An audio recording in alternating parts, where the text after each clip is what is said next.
The scream lodged in my throat as the shadow moved across my bedroom wall, a silent specter under the moonlight. My heart thundered, each beat a warning that I wasn't alone. Then, his voice, low, trembling, and unfamiliar, whispered, "Please, don't scream. I need your help. My name is Caleb Winters, a 25-year-old graphic designer living in a cramped Brooklyn apartment, where the city's pulse never quite lets you sleep. I'd moved to New York 2 years ago, chasing a dream of art and freedom, but found myself tethered to a desk, drowning in deadlines. My life was predictable until that night in late autumn, when the air carried the sharp bite of change. The stranger stood by my window, his silhouette framed against the neon glow of the city. He was young, maybe my age, with tousled dark hair and eyes that glinted with desperation. His denim jacket was torn at the sleeve, and his hands trembled as he clutched a small, weathered notebook. "I'm not here to hurt you," he said, his voice accented with a faint lilt I couldn't place. "My name's Mateo. I had nowhere else to go. I should have called the police. I should have demanded he leave. But something in his eyes, a raw, unguarded fear, rooted me to the spot. Why my apartment?" I asked, my voice sharper than intended. "How'd you even get in?" He glanced at the fire escape, its rusted ladder just beyond my window. "It was open," he admitted. "I saw your light on. I didn't know where else to turn." His words spilled out, frantic but sincere, and I noticed the bruise blooming on his cheek, the way his shoulders hunched like he was carrying a weight too heavy for one person.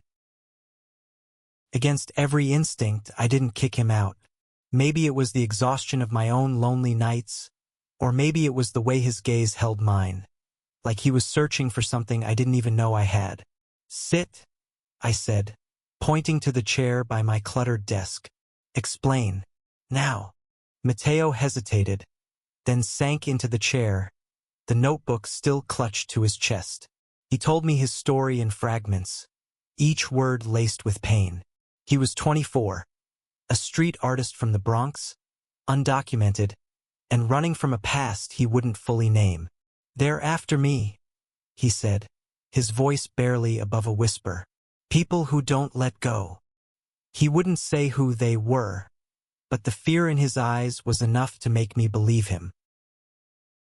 I didn't know why I trusted him. Maybe it was the way he spoke, each word deliberate, like he was afraid of breaking something fragile.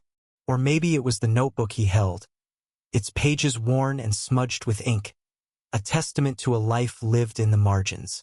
"What's in that?" I asked, nodding toward it. He opened it slowly, revealing sketches, vivid, chaotic drawings of city streets, faces, and fleeting moments. One page caught my eye, 2 hands intertwined, one dark, one light, against a backdrop of stars. "This is what keeps me going," he said softly. "It's all I have." That night, I let him stay. I gave him a blanket and the couch, telling myself it was just for one night. But as I lay in bed, staring at the ceiling, I couldn't shake the feeling that my life had just veered onto a path I hadn't seen coming. The next morning, Mateo was still there, brewing coffee in my tiny kitchen like he belonged. "You didn't have to do this," he said, handing me a chipped mug.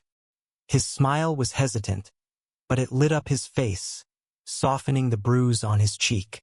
I noticed his eyes then, deep brown with flecks of gold that caught the morning light. My stomach flipped, and I looked away, blaming the coffee for the sudden warmth in my chest. Over the next few days, Mateo became a quiet presence in my life. He didn't talk much about his past, but he filled my apartment with small acts of kindness. Washing dishes, sketching on scraps of paper, leaving notes with lines of poetry. "You're too nice for this city," he teased me one evening, his voice warm as we sat on my fire escape, the skyline sprawling before us. I laughed, but his words stung. I'd spent so long hiding who I was. My art, my heart, my truth, that I barely recognized myself. I hadn't told him I was gay. Growing up in a small Ohio town, I'd learned to keep that part of me locked away, buried under layers of normal. But with Mateo, I felt something shift. His presence was like a crack in my carefully built walls, letting light seep through. One night, as we shared takeout on my couch, he caught me staring. "What?" he asked, his lips curving into a shy smile. "Nothing," I lied, but my heart was racing. I wanted to tell him everything. How I'd spent years running from myself, how his sketches made me want to pick up a pencil again, how his laugh made my chest ache. But I didn't. Not yet. Instead, I asked about his drawings. He showed me more pages from his notebook, portraits of strangers, cityscapes that pulsed with life, and one sketch that stopped me cold. A young man, alone on a rooftop, staring at the stars. "That's you," he said quietly. "I drew it last night." I didn't know what to say. No one had ever seen me like that, raw, unguarded, real. For the first time in years, I felt exposed, but not afraid. I looked at Mateo, his eyes searching mine, and I knew this was more than just a stranger crashing on my couch. This was the beginning of something I couldn't name. But the past doesn't let go so easily. One night, as we sat on the fire escape, a car slowed on the street below, its headlights cutting through the dark. Mateo stiffened, his hand gripping the railing. "They're still looking for me," he whispered, his voice tight with fear. I followed his gaze, but the car was gone, swallowed by the city's endless hum. "Who's after you?" I pressed, my voice low but firm. He shook his head, his jaw tight. "You don't want to know, Caleb. Trust me." But I did want to know. I wanted to know everything, his fears, his dreams, the weight he carried in that notebook. I wanted to protect him, even if I didn't fully understand why. That night, as he slept on my couch, I made a decision. I wasn't going to let him face this alone. Whatever he was running from, I'd stand with him. Because sometimes, a stranger slips into your life and changes everything. And I wasn't ready to let him go. The city never slept, but in the quiet hours before dawn, it whispered secrets. I lay awake, listening to Mateo's steady breathing from the couch, wondering how I'd let a stranger unravel my life in just a week. His presence was a spark, igniting parts of me I'd buried long ago. By day, Mateo blended into my routine like he'd always been there. He'd sketch while I worked, his pencil scratching softly as I battled deadlines on my laptop. Sometimes, I'd catch him watching me, his eyes tracing the lines of my face like he was memorizing me. "You're different, Caleb," he said one afternoon, his voice soft but sure. "You see people. Not everyone does." His words hit harder than I expected. Growing up, I'd learned to blend in, to hide the parts of me that didn't fit. My art, my feelings, my truth. But Mateo saw through that. His sketches, his quiet presence, his fleeting smiles. They were pulling me apart, piece by piece, and I wasn't sure if I wanted to stop it. One evening, we wandered to a rooftop garden a few blocks away, a hidden oasis tucked between towering buildings. The air was crisp, scented with roses and city dust. Mateo had insisted on bringing his notebook, and as we sat on a weathered bench, he showed me a new sketch. Two figures, silhouetted against a skyline, their hands almost touching. "This is us," he said, his voice barely audible. My heart stuttered. I wanted to reach for his hand, to close the gap he'd drawn, but fear held me back. Instead, I asked about his life before. He hesitated, his fingers tightening around the notebook. "I grew up in the Bronx," he said finally. "My mom brought me here from Mexico when I was a kid. We didn't have papers, so we stayed in the shadows. I learned to draw to escape. Gangs, fear, all of it." His voice cracked, and I saw the weight he carried, the life he'd fought to survive. "What about the people after you?" I asked, my voice gentle but insistent. His eyes darkened, and he looked away, scanning the rooftop like he expected someone to emerge from the shadows. "They're from my old neighborhood," he said. "I saw something I shouldn't have. They don't forget." I wanted to press for more, but the fear in his eyes stopped me. Instead, I touched his arm, a small gesture that felt monumental. "You're safe here," I said, hoping I could make it true. He looked at me, his gaze softening, and for a moment, the world was just us.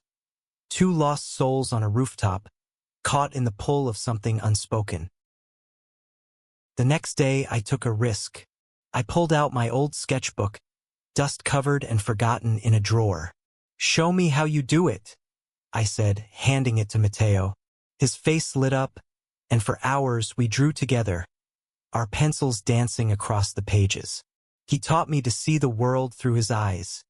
Every crack in the sidewalk, every fleeting expression a story waiting to be told. I hadn't felt this alive in years.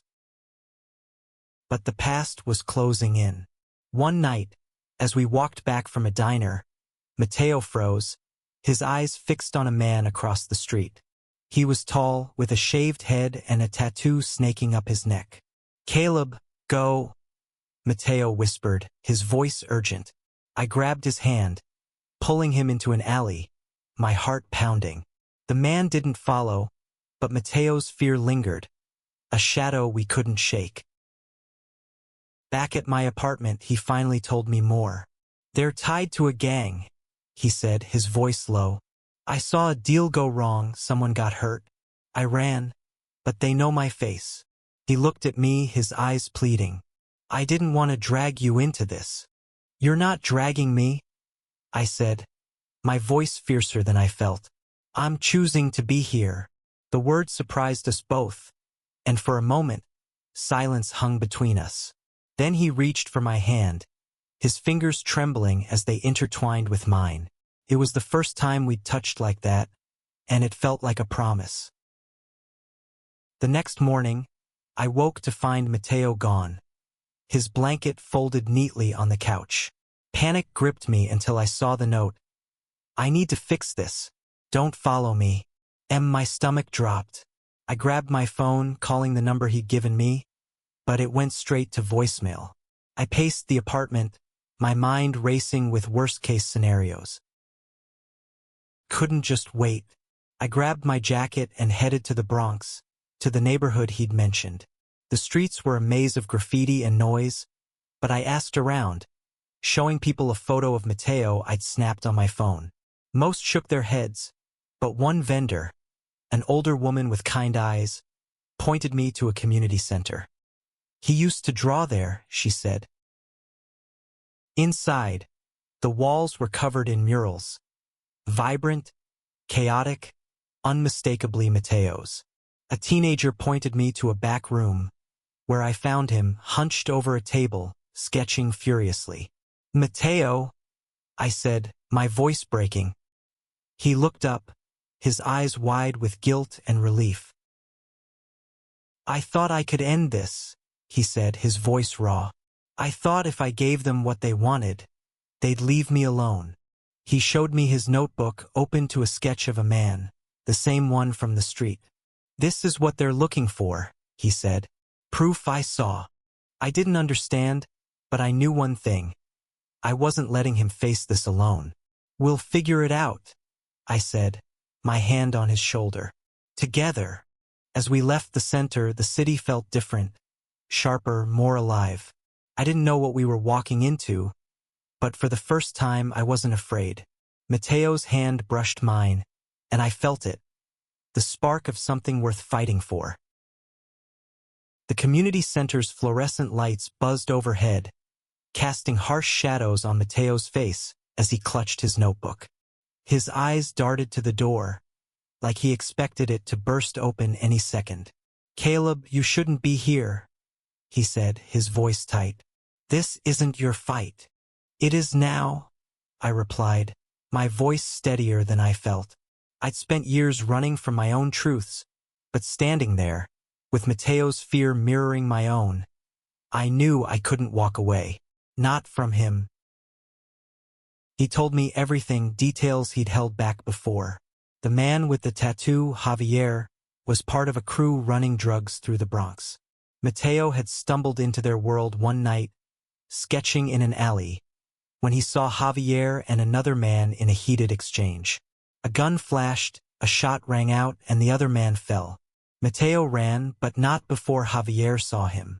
The notebook, filled with sketches of that night, was proof that could destroy Javier or Mateo. "They want this," he said, tapping the notebook.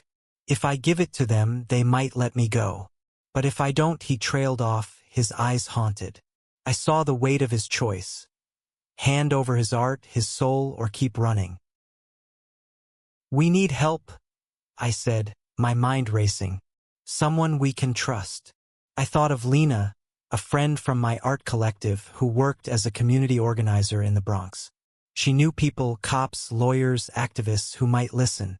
Mateo hesitated, fear warring with hope, but finally nodded. We met Lena at a diner, its neon sign flickering in the dusk. She was in her 30s, black, with a no-nonsense vibe that made you feel safe. I showed her the sketches, explaining Mateo's story. Her eyes narrowed as she studied the drawing of Javier. "I know this guy," she said, her voice low. "He's bad news. But you're not alone in this." Lena promised to connect us with a detective she trusted, someone who worked off the books to protect people like Mateo. "Stay low," she warned. "Javier's crew has eyes everywhere." As we left the diner, Mateo's hand found mine, his grip tight. "Thank you," he whispered. My heart swelled, but fear gnawed at me. We were in deeper than I'd imagined. Back at my apartment, we tried to keep things normal, but the air was thick with tension. Mateo sketched to calm his nerves, his pencil tracing lines of a city that felt both beautiful and cruel. I watched him, marveling at how he turned pain into art. "How do you do it?" I asked.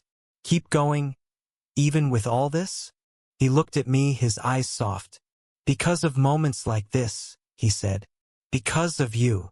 My breath caught, and before I could stop myself, I leaned in, my lips brushing his.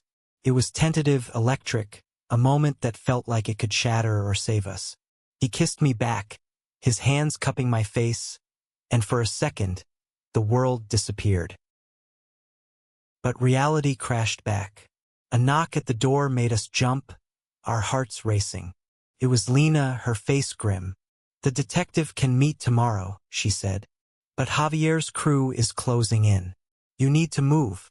She handed us a key to a safe house in Queens, a small apartment owned by her cousin. "Go tonight." We packed light, Mateo clutching his notebook like a lifeline.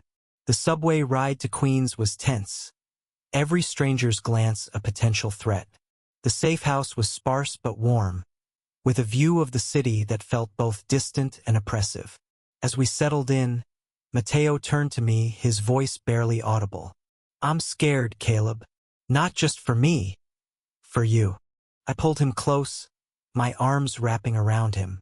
"We're in this together," I said, meaning every word. That night, we lay on a narrow mattress, his head on my chest, the city's hum a distant lullaby. I felt his heartbeat, steady and real, and knew I was falling for him. Hard, fast, and without a safety net. The next morning, we met Detective Ruiz, a wiry man in his 40s with sharp eyes and a calm demeanor. He studied Mateo's sketches, his face unreadable. "This is enough to start an investigation," he said. "But it's dangerous. Javier's crew is connected, cops, politicians, you name it." He promised to protect Mateo, but only if he turned over the notebook and testified. Mateo's hands shook as he handed it over. "This is my life," he said, his voice breaking. I squeezed his shoulder, my heart aching for him. Ruiz left, promising to keep us updated. But the weight of his words lingered. We were safe for now, but for how long? That evening, we walked to a nearby park, needing air.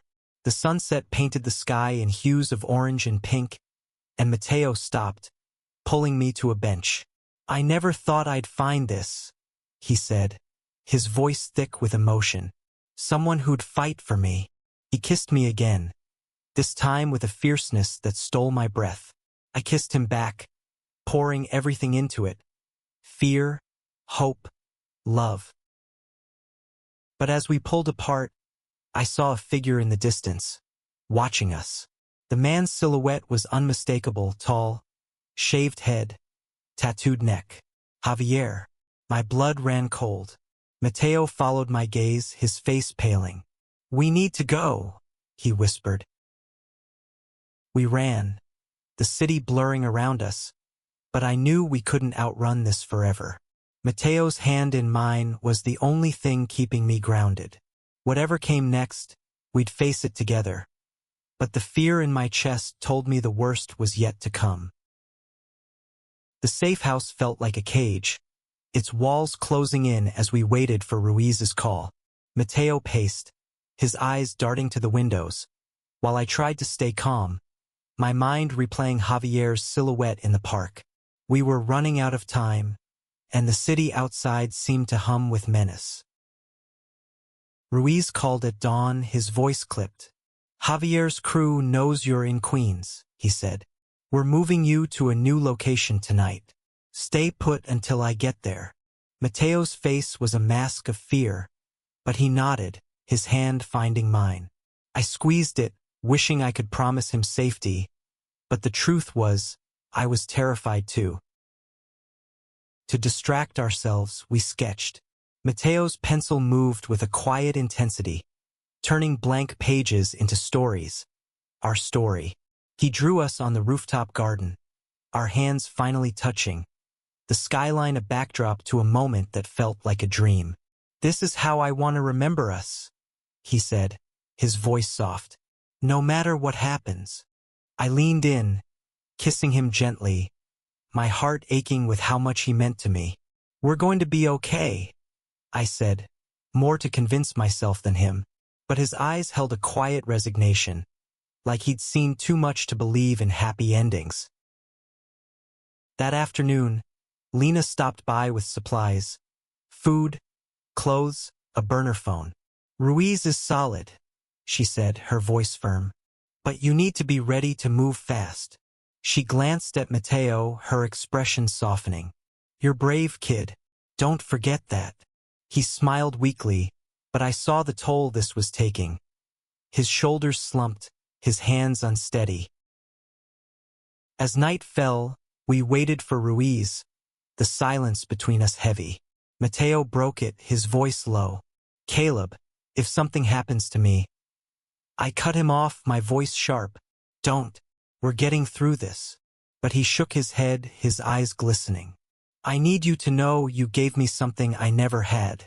A reason to stop running." His words broke me. I pulled him into my arms, holding him like he might disappear.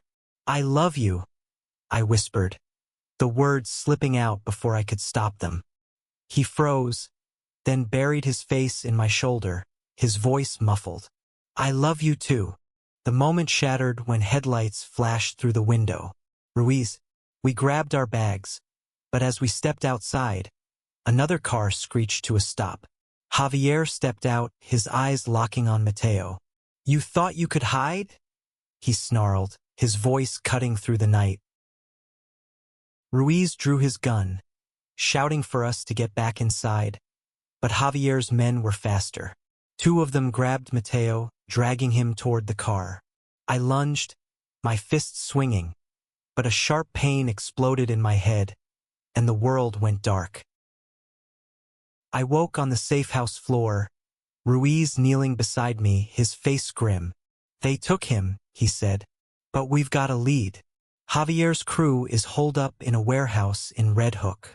My head throbbed, but I was already standing, rage and fear fueling me. "I'm coming with you," I said, my voice steady despite the panic clawing at my chest. Ruiz argued, but I wouldn't back down. We drove to Red Hook, the city a blur of lights and shadows. The warehouse loomed ahead, its windows dark, the air thick with the smell of oil and salt. Ruiz signaled for me to stay back, but I followed, my heart pounding as we slipped inside. The warehouse was a maze of crates and shadows. I heard voices, Javier's, sharp and commanding, and Mateo's, strained but defiant. "You'll never get away with this," Mateo said, his voice steady despite the fear I knew he felt. I crept closer, my breath shallow, until I saw him, tied to a chair, his face bruised but unbroken. Javier held the notebook, flipping through it with a sneer. "This is your big plan?" he said. "Drawings?" He tossed it aside, and my heart sank. That notebook was Mateo's life, his truth. I couldn't let it end like this.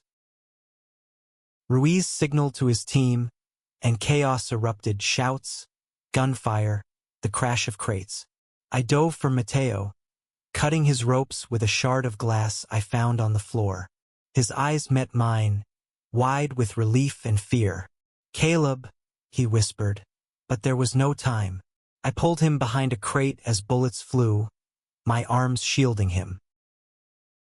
Ruiz's team overpowered Javier's men, and soon Javier was in cuffs, his glare burning into us. But Mateo was shaking, his hands clutching mine. "It's over," I said, my voice trembling. He nodded, but his eyes were distant, like he couldn't quite believe it. We stumbled out into the night, the city's lights a stark contrast to the darkness we'd left behind. Ruiz promised to keep Mateo safe, to work on his status, but the weight of what we'd been through lingered. As we sat on the curb, waiting for a ride, Mateo leaned into me, his head on my shoulder. "You saved me," he said softly. "No," I said, my voice thick. "You saved me, and I meant it." He'd slipped into my life, a stranger in the night, and shown me what it meant to live, to love, to fight for something real. The weeks after Red Hook were a blur of police reports, safe houses, and quiet moments stolen between the chaos. Mateo's notebook was recovered, its pages creased but intact, a testament to everything we'd fought for. We were safe, but the scars, his and mine, ran deep. Ruiz kept his promise. He connected Mateo with a lawyer, a fierce woman named Amara who specialized in immigration cases. She was optimistic, citing Mateo's cooperation with the police as a pathway to protection. "It won't be easy," she warned, "but you've got a shot." Mateo nodded, his hand in mine, and I felt a flicker of hope. For the first time, he wasn't running. We moved to a new apartment in Brooklyn, a small place with a view of the river. It wasn't much, but it was ours. Mateo's sketches covered the walls, cityscapes, faces, us. One drawing, framed above our couch, showed two hands intertwined, a starlit sky behind them. "Our first night," he said when he hung it, his smile soft. I kissed him, my heart full, knowing we'd built something real. But healing wasn't linear. Some nights, Mateo woke screaming, his nightmares pulling him back to the warehouse. I'd hold him, whispering that he was safe, until his breathing steadied. Other nights, I'd lie awake, haunted by how close I'd come to losing him. We were both learning to live with the weight of what we'd been through, but we were learning together. One evening, we returned to the rooftop garden, the place where we'd first let our guards down. The roses were in bloom, their scent mingling with the city's pulse. Mateo pulled me close, his eyes bright. "I used to think I'd always be alone," he said. "But you changed that." I looked at him, the man who'd slipped into my room and my heart, and felt a truth settle in me. "You showed me who I could be," I said. "Someone brave, someone real." We kissed, the city fading around us, and I knew this was our beginning.